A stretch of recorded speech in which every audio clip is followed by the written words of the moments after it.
गरी दर्शकहरू यतिखेर हामी भक्तपुर जिल्लामा छौँ र भक्तपुरबाट यहाँलाई स्वागत गर्न चाहन्छौँ। यतिखेर हामी यहाँ यो भक्तपुरको पानतले अर्थात् यो मन्दिरको प्राङ्गणमा छौँ। आज 2077 सालको आज बिस्केट जात्राको पहिलो दिन। आज यहाँ भैरवनाथको रथ यात्रा हुँदैछ, जुन भैरवलाई काशीबाट ल्याइएको धार्मिक जनविश्वास रहेको छ। काशीबाट 200 वर्षभन्दा अगाडि ल्याइएको र मल्लकालीन राजाहरूको पालादेखि निरन्तर रूपमा यहाँ जात्रा चल्दै आएको धार्मिक जनविश्वास रहिआएको छ। यो जनविश्वासलाई हामीले आफैले आत्मसात गर्ने हो भने पनि यो भैरवनाथको मन्दिरको प्राङ्गणमा रहेको यो भाग तपाईँहरूले देखिराख्नु भएको छ र रथको अग्रभागमा रहेको छ बेतालको मन्दिर। बेताललाई राखिएको छ भने पाङ्ग्राहरूमा भैरवको आँखाको प्रतीक रहेको छ।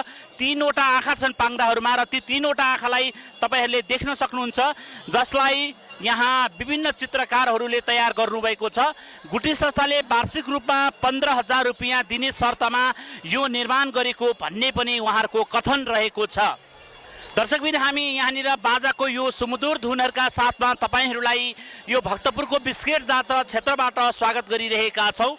भैरवनाथको जात्रा भन्ने बित्तिकै साँझ पनि हुने गर्छ र रातको समयमा भने यहाँ ढुङ्गामुढा पनि हुने गर्छ, तर यो वर्ष ढुङ्गामुढा नहुने आयोजक पक्षहरूको दाबी रहेको छ। हेर्नु छ अब उहाँहरूको प्रतिबद्धता कति काम गर्ने हो। हुन त यो जात्रा हुन नदिनको लागि भक्तपुर नगरपालिकाले यो जात्राको शुभारम्भको लागि पहल कदमी गरेको बताइन्छ। भक्तपुर जिल्ला प्रशासन कार्यालयले भने जात्रा हुन नदिनको लागि विभिन्न पहल कदमीहरू गरेको थियो, तथापि स्थानीय जनताको विरोधको बावजुदले त्यो जात्रा गर्न दिने कुरामा सहमत भएको छ। र आज जात्राको पहिलो दिन भैरवनाथको जात्रा सुरु हुन लागिरहेको छ।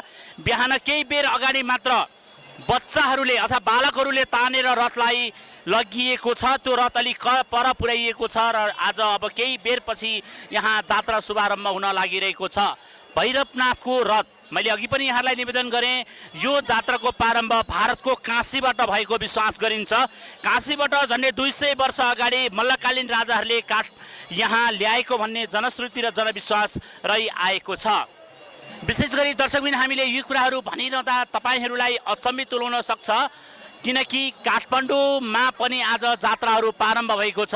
जहाँ नेवार बस्ती हुन्छ त्यहाँ बिस्केट जात्रा हुन्छ। त्यहाँ नयाँ वर्ष ईस्वी सम्मत मात्र नभए नेपाल सम्मत मात्र नभएर विक्रम सम्मतलाई पनि भव्य रूपमा मनाउने गरिन्छ। र आजको दिन बडा महाराजा धिराज पृथ्वीनारायण शाहले काठमाडौँमा नेवार राज्य मल्लहरूलाई धावा बोलेको दिनको रूपमा पनि लिने गरिन्छ। विशेष गरी यो पर्वको आज आफ्नै विशेषता छ। भक्तपुरमा पनि मल्लकालीन राजाहरूले शासन व्यवस्था गरिरहँदा काशीबाट प्रारम्भ भएको यो रथयात्रा भैरवनाथको रथ अबको केही बेर पछि यहाँबाट प्रारम्भ हुँदा तपाईँले देखिराख्नु भएको छ। यो अहिलेको प्राङ्गण भैरव मन्दिर र पानतले मन्दिरको अगाडिपट्टि हजार भक्तजनहरू आइसक्नु भएको छ। डोरी लगाउने काम सकिसकेको, अब रथ तान्ने क्रम सुरु भएको छ। हामी तपाईँलाई यी दृश्यहरू देखाइरहेका छौँ। रथ अगाडिपट्टि बनेको छ प्यागोडा शैलीको 3 तले यो मन्दिर आफैमा भव्य छ, रथ भव्य छ। र मैले अघि पनि निवेदन गरेँ, रथको चारतिरको पाङ्ग्रामा 3-3वटा आँखा राखिएको छ। त्यो आँखा देवादेव श्री महादेवको प्रतीकको रूपमा भैरवको आँखा भएको मानिन्छ र भैरवको आँखा 3वटा भएको सायद योपट्टि पनि हेर्न सक्नुहुन्छ। यहाँ पनि हजारौं भक्तजनहरू आइसक्नु भएको छ। सायद बिस्केट जात्रालाई रौनकता दिनको लागि आउनु भएको छ। हर उमेरका मान्छेहरू यहाँ देख्न सक्छौँ। हरेक उमेरका साना बालबालिकादेखि युवा वृद्ध सबै किसिमका व्यक्तिहरू यहाँ आउनु भएको छ। र यो बिस्केट जात्राको आज पहिलो दिन आज भैरवनाथको रथ तानिँदैछ। अबको केही बेरमा भैरवनाथको रथ तानिँदैछ। काशीबाट आएको रथ भनेर विश्वास गरिने यो भैरवनाथको रथ देवादिदेव श्री महादेवको प्रतीकको रूपमा समेत लिने गरिन्छ। भैरवको रथ तान्नु सजिलो छैन, अर्को भैरव चलाउनु पर्छ भन्ने रोचक पक्षहरू पनि यहाँ देख्न र सुन्न पाउँछौँ। दर्शकबिन हामीले यी चिजहरू यहाँहरूलाई जस्ताको तस्तै सांस्कृतिक पक्षहरूलाई पनि उजागर गरिरहेका छौँ। साथै काठमाडौँमा सेतो मच्छिन्द्रनाथको जात्रा अनि ललितपुरमा रातो मच्छिन्द्रनाथको जात्रा त भक्तपुरमा बिस्केट जात्रा। यही हुन् सांस्कृतिक पक्ष। यही सांस्कृतिक पक्षलाई जीवन्तता दिनको लागि भइरहन्छ बिस्केट जात्रा। हुन त यो वर्ष बिस्केट जात्रा नगर्नको लागि जिल्ला प्रशासन कार्यालय भक्तपुरले आदेश जारी गरेको थियो, तर स्थानीय जनताको प्रतिरोधको बावजुद अब त्यो आदेशले काम गर्न छोडेको छ। दर्शकबिन हामीले यी चिजहरूलाई यहाँलाई जस्ताको तस्तै देखाउने प्रयास गरिरहेका छौँ। भक्तपुरको यो परिसरबाट हामीले यहाँ के भइरहेको छ भन्ने कुराको यहाँलाई देखाउने प्रयत्न गरिएका छौँ। सेवा छ, भाव छ, अनि धर्म छ, संस्कृति छ, परम्परा छ। भक्तजनको चाप क्रमशः अर्दो बढ्दो छ। सयौँबाट सुरु भएको क्रम अहिले हजारमा परिणत हुन थालिसकेको छ। भैरवनाथको रथ पनि अब लगभग तयारको भएर अब बुढाउन हिँडाउनको लागि तयार भएको छ। यहीलाई रथलाई एउटा टोलका रथका मान्छेले अर्को टोलले तान्ने र साँच्चै यहाँ रणभूमि पनि बन्न सक्छ। विगतका रणभूमिहरूमा केही मान्छेहरूको मृत्यु समेत भएको यो जात्राको दिन आजको दिन लिन सकिन्छ। हामी कामना गर्छौँ, भगवान भैरवसँग पनि कामना गर्छौँ शान्तिपूर्ण रूपमा यो सालको रथ यात्रा समापन होस् भन्ने पनि हामी कामना गर्छौँ।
दर्शकबिन विशेष गरी झिगु जात्रा, झिगु परम्परा, झिगु संस्कृति बिस्किट जात्रा, विशेष गरी यो जात्राको महत्त्व आफैमा एउटा अत्यन्त प्राचीन सांस्कृतिक जात्राको रूपमा लिने गरिन्छ।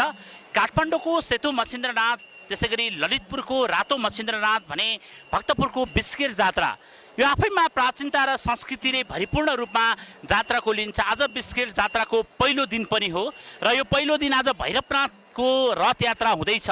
अबको केही बेरमा भैरवको रथ यात्रा गरिँदैछ।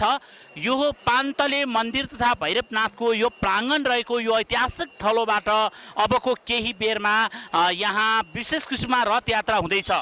रथ यात्राका लागि अहिले हजारौँ भक्तजनहरू जम्मा भइसक्नु भएको छ।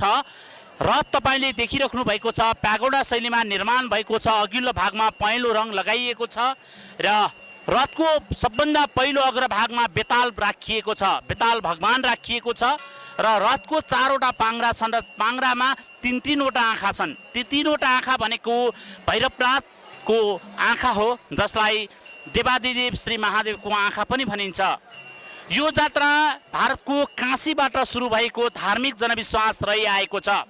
आज विशेष गरी काठमाडौँमा पनि नेवार समुदायहरू बस्ने ठाउँमा आज जात्रा सांस्कृतिक रूपमा हुने गर्छ।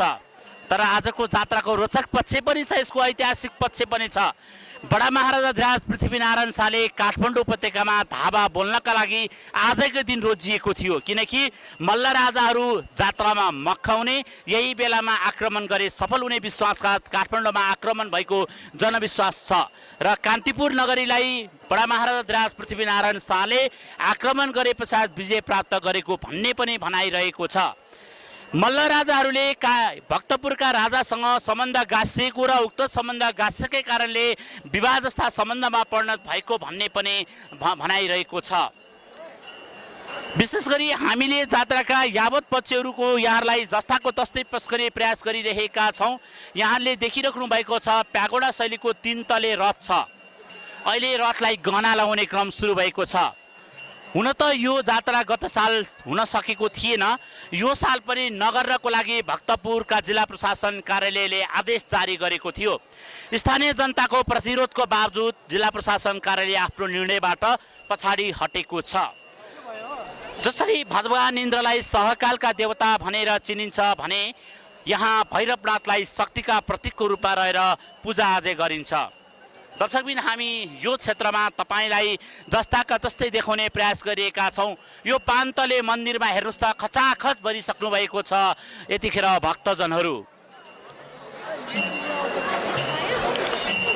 दृश्यमा यहाँले देखिराख्नु भएको छ पान्तले दरबारको यो अथवा पान्तले मन्दिरको यो भाग।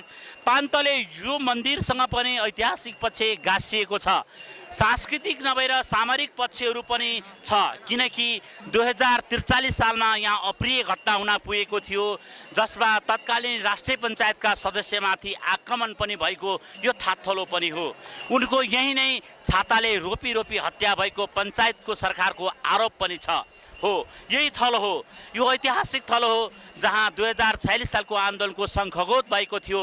यहाँ 8 जनाले सदाहत प्राप्त गरेको थिए र यी शहीदहरूको रगतले लतपतिएको यो भाग पनि हुनुपर्छ।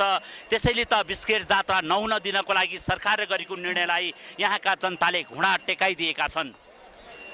र ललितपुरको रातो मच्छिन्द्रनाथको रथ तान्नका लागि भिडन्त हुँदा कयौँ व्यक्ति घाइते भए, तर बिस्किट जात्रामा सामान्यभन्दा सामान्य घाइते नभइकन पनि सामान्य आन्दोलनको दौरानकै कारणले पनि सफल हुन पुगेको।